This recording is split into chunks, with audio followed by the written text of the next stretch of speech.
Bonjour, c'est Marion Sigaud. Le 30 mars dernier, le docteur Michael Ryan faisait à l'OMS la déclaration suivante. À l'heure actuelle, dans la plupart des régions du monde, en raison du confinement, la plupart des transmissions qui se produisent dans de nombreux pays se font dans les foyers, au niveau familial. Dans un certain sens, la transmission a été retirée des rues et repoussée dans les unités familiales. Maintenant, nous devons aller chercher dans les familles les personnes qui pourraient être malades et les retirer pour les isoler de manière sûre et digne. On peut tourner cette phrase dans tous les sens, elle est limpide. Le directeur exécutif du programme des urgences sanitaires de l'Organisation mondiale de la santé envisage, pour lutter contre le coronavirus, d'organiser des visites domiciliaires pour enlever des membres des familles qui pourraient être infectés. Il ne dit pas comment on pourra savoir s'il y a des personnes infectées, mais on sait qu'il faudra aller les chercher. 7 jours plus tard, après 2 semaines de confinement de la population anglaise, le 6 avril, dans un discours plein de sagesse et de compassion, la reine d'Angleterre s'adressa à la nation pour rendre un vibrant hommage aux travailleurs de santé et appeler le peuple à l'espérance en de meilleurs jours. Dans la 4e partie de son discours, une phrase a allumé des clignotants chez ceux qui sont attachés au sort des familles. Je cite « Cela me rappelle la toute première émission que j'ai faite en 1940, aidée par ma sœur. Enfant, nous parlions d'ici à Windsor à des enfants qui avaient été évacués de leur foyer et envoyés au loin pour leur propre sécurité. Aujourd'hui, une fois de plus, beaucoup ressentiront un sentiment douloureux de séparation d'avec leurs proches. Mais aujourd'hui comme alors, nous savons au fond de nous que c'est la bonne chose à faire. » Séparer les enfants de leurs parents, une bonne chose ? La Seconde Guerre mondiale fut en effet l'occasion d'une gigantesque migration de population des villes, cibles potentielles de bombardement ennemis, vers les campagnes réputées plus sûres. L'idée fut retenue alors d'évacuer les enfants séparément. Dès le 1er septembre 1939, des milliers de parents ont accepté la mort dans l'âme de voir leurs petits partir en train ou en autocar, retrouver des familles d'accueil dans les villages. L'enthousiasme s'empara des familles d'accueil, dont certains pleurèrent quand on ne leur confia pas d'enfants. Dans certains lieux, les arrivants étaient accueillis par les édiles locaux et les policiers. Les habitants sortaient dans les rues pour aider à porter les bagages et offrir des tasses de lait. L'effort fini fut prodigieux. 1 300 000 personnes ont pu ainsi être évacuées dans près de 4 000 trains spéciaux. Un premier choc eut lieu quand les villageois accueillirent les enfants les plus défavorisés. Sales, couverts de poux et de gales, grossiers, voleurs, d'une pauvreté absolue, puant de crasse et de haillons, dont certains considéraient le tapis du salon comme un lieu approprié pour baisser culottes, et d'autres n'avaient jamais vu un œuf et le mangeaient avec la coquille. Le choc fut rude. Mais malgré les difficultés innombrables, le peuple anglais fit montre de beaucoup de générosité et de dévouement envers ses petits séparés de leurs parents et partis vers l'inconnu. Quelques mois plus tard, les évacués commencèrent à rejoindre leur foyer et en janvier 1940, près d'1,5 million d'Anglais, enfants ou adultes, étaient rentrés chez eux. Ce furent pourtant en tout 4 vagues qui mirent dans les trains quantité de familles ou d'enfants sans famille. L'enthousiasme à chaque fois cédant la place à l'exaspération et à l'urgence d'en finir. Dans le même temps, une autre sorte d'évacuation d'enfants avait été mise en place. Elle consistait à programmer l'envoi de plus de 210 000 d'entre eux aux 4 coins de l'Empire. La chose avait d'ailleurs été envisagée pour la jeune princesse Élisabeth et sa sœur Margaret, mais leur mère s'y opposa. « Mes enfants, dit-elle, n'iront nulle part sans moi, je ne partirai pas sans le roi, et le roi ne partira jamais. » Entre juin et septembre 1940, 16 voyages transportant plus de 2600 enfants âgés de 5 à 15 ans furent accomplis vers le Canada, l'Australie, la Nouvelle-Zélande et l'Afrique du Sud, dans les meilleures conditions du monde.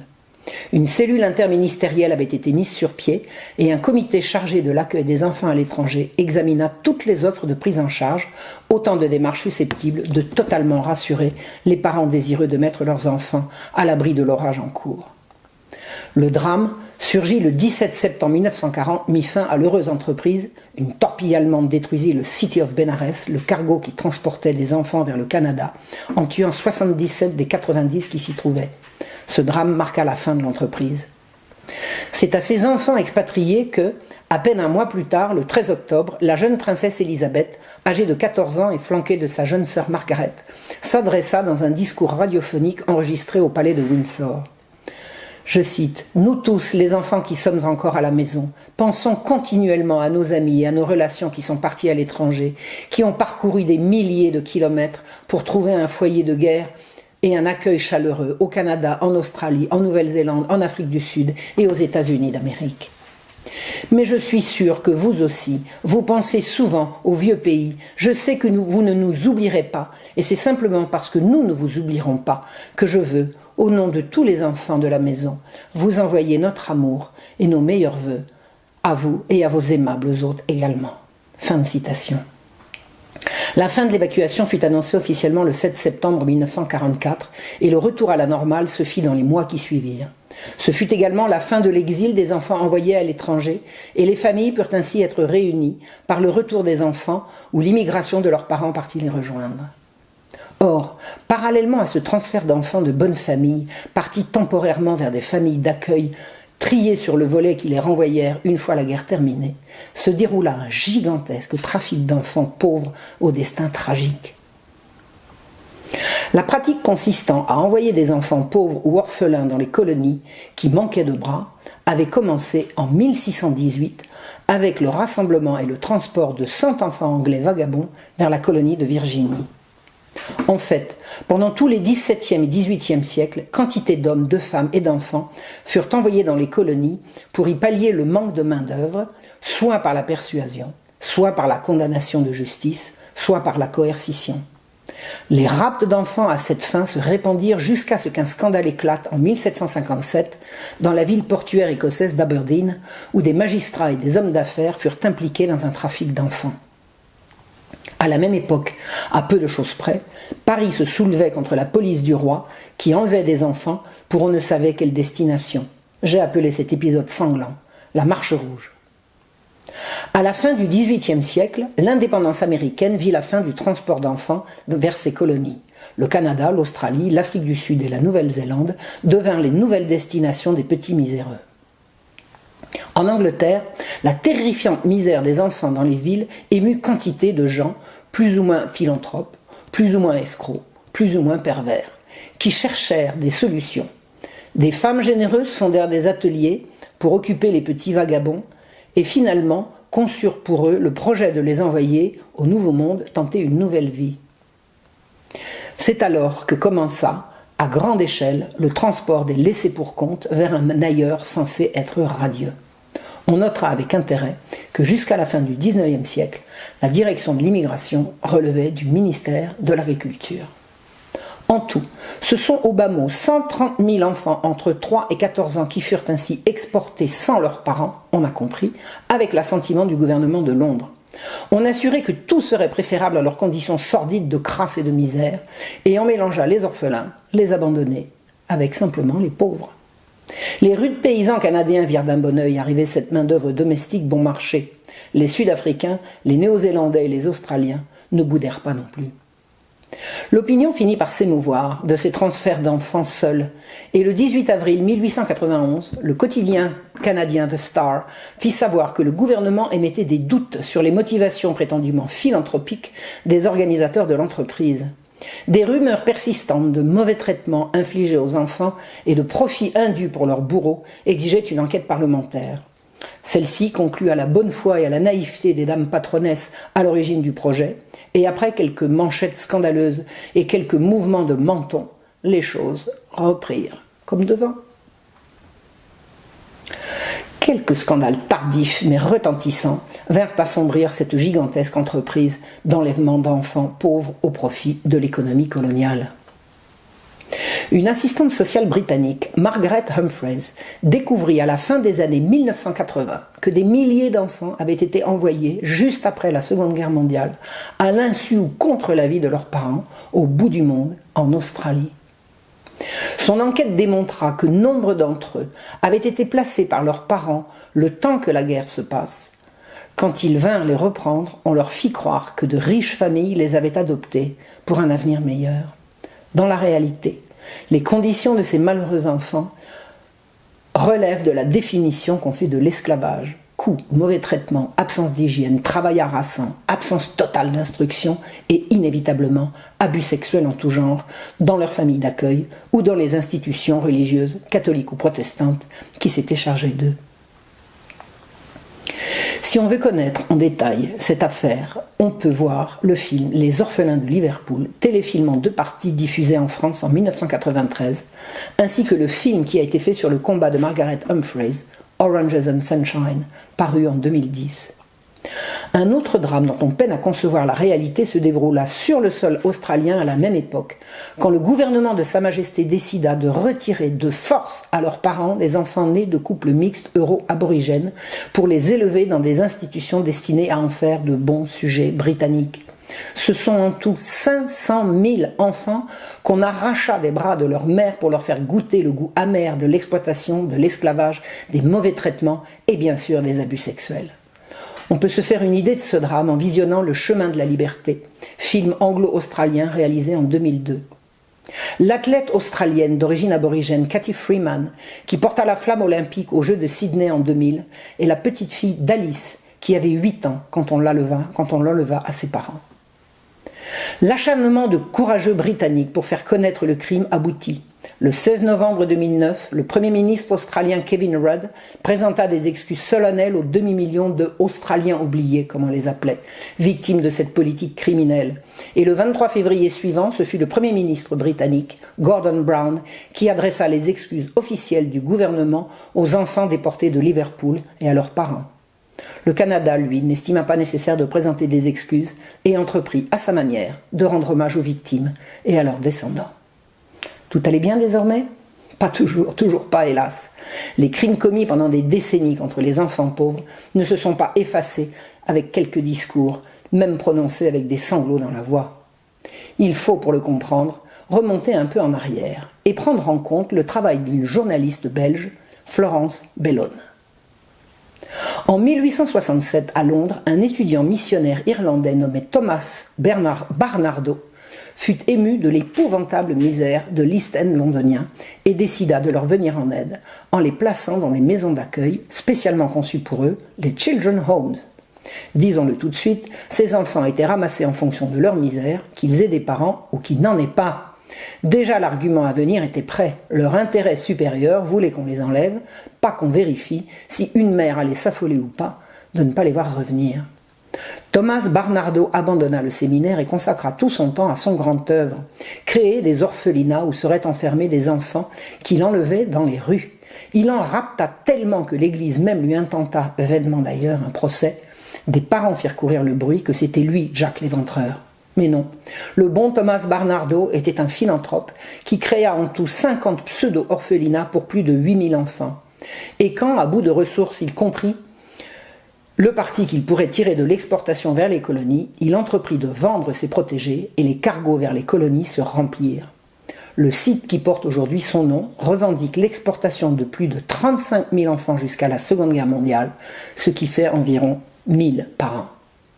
Aujourd'hui, l'association Barnardos est devenue une organisation caritative spécialisée dans l'adoption. Parents maltraitants, enfants maltraités, la solution est là. Barnardos. À coup de propagande et de spots publicitaires, l'association vend partout l'idée que le salut des enfants de parents maltraitants ou simplement inadéquate, c'est l'adoption. Et aux malheureux, dont les enfants ont été engouffrés par ce moloch de bienfaisance odieuse, Barnardos offre des psychothérapies. La libération sexuelle et la fin de la mise au pilori des filles mères avaient fait dramatiquement chuter le nombre d'enfants adoptables. Heureusement, la psychiatrie est venue au secours des personnes en mal d'enfants. De plus en plus de parents ont été considérés par des spécialistes comme inaptes, incompétents, bref, un danger pour leurs enfants qu'on a pu ainsi leur retirer en toute bonne conscience. Pour l'intérêt supérieur de l'enfant, bien entendu. C'est à un de ces experts, un certain Roy Meadow, qu'on doit la découverte d'une épouvantable maladie appelée syndrome de Munchausen par procuration, qui pousse les mères à maltraiter leurs enfants pour qu'on s'occupe d'elles. Grâce à cette spectaculaire découverte, pendant 10 ans, des centaines de mères ont été emprisonnées et leurs enfants placés, jusqu'à ce que des découvertes donnent des explications médicales à la mort subite de leurs nourrissons.